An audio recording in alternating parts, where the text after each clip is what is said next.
guys, I thought of a few more points.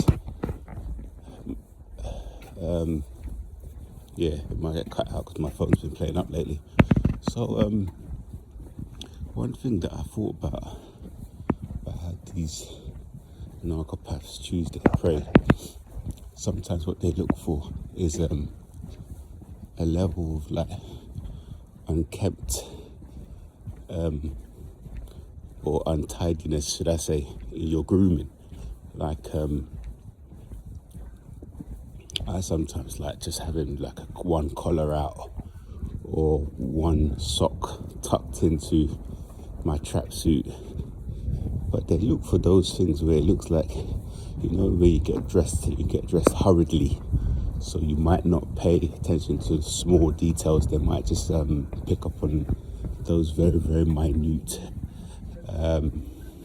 things that you do. So your grooming goes down. I like sometimes having a bit of a messy beard or I don't know, something, but if you get the point. But they actually look for people who don't moisturize, don't wash their face, maybe, teeth are not clean. They just look for certain things that they look like. Because when you're in a constant state of stress, when you are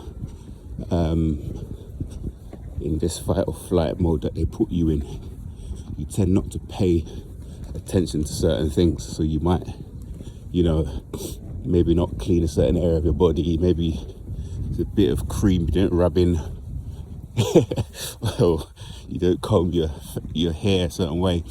So they look for that. Another big point that they do, this is a very big one, they look for people who seem to not have a support system. So if you're like me personally, I've always been someone that was comfortable getting things done alone. I used to be in a toxic, dysfunctional, narcissistic friend group, but outside of that, I could say that I was a bit of a loner. They look for people like that where, you haven't got a support system. So when they're playing their games on you, you won't, tell your friends or tell like family members who will automatically support you, because your family members or friends will be like, oh, that's a bit weird, why did that happen? So they try to keep their abuse hidden by isolating you. But if you've got a small friend group, or you don't have many support, as first you don't have much support, they look for that. But they're talking about isolating. When you look at sort of Meghan Markle and Prince Harry, or if you look at now, I think it's going on with Brooklyn Beckham and his wife, they try to pull you away from your family, they pull you to another country, they pull you away from your friend group. So if you've got a hobby or thing you used to do, I used to do a lot of classes, you end up not going to the classes, you end up losing those friend groups, you end up not spending time doing, hanging out with your friends. And then when they then discard you at the end, those same friends that you go for support won't be there for you, because they'll be like, oh, look at you trying to come back now that you don't have that partner. So look out for that. Some other things that they do, the one that I was with, the one that ended up being the very bad or the worst narc that I dealt with, in the early stages, we would message each other, text each other quite a lot. And what she would do, so every now and again, she would send me a photo of myself. If I'm out and I'm doing something, I might send a smiley face of my own face and I'll send it as a picture.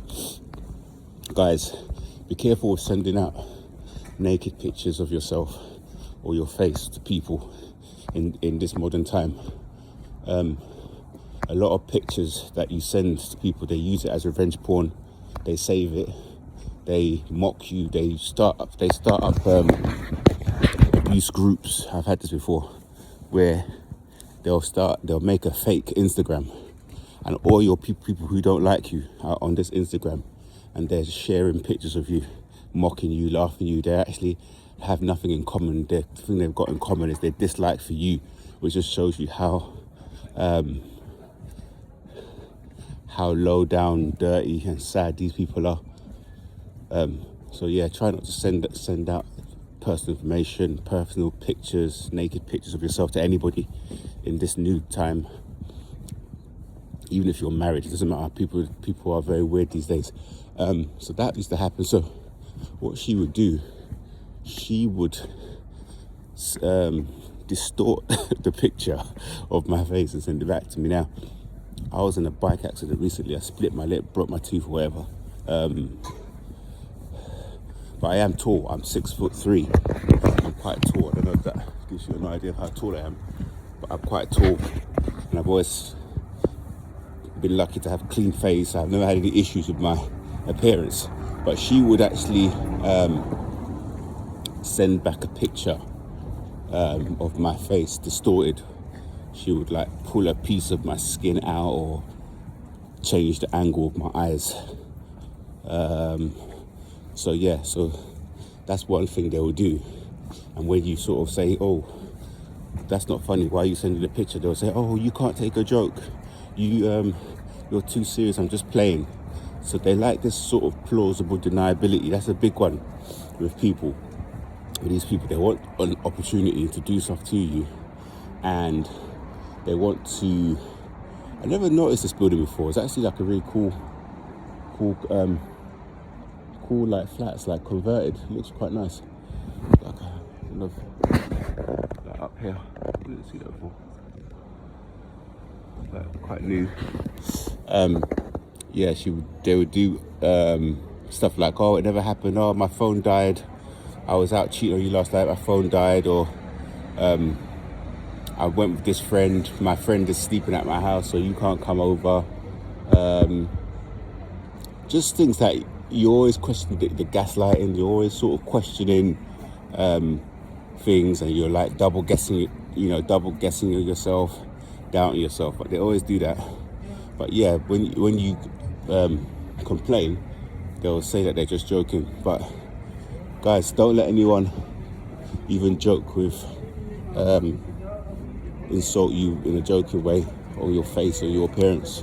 Obviously be kind to each other, and the person that you're with should be being kind to you anyway.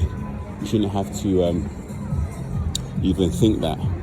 So yeah, I think that's a few little new points I've added to the series, part 2.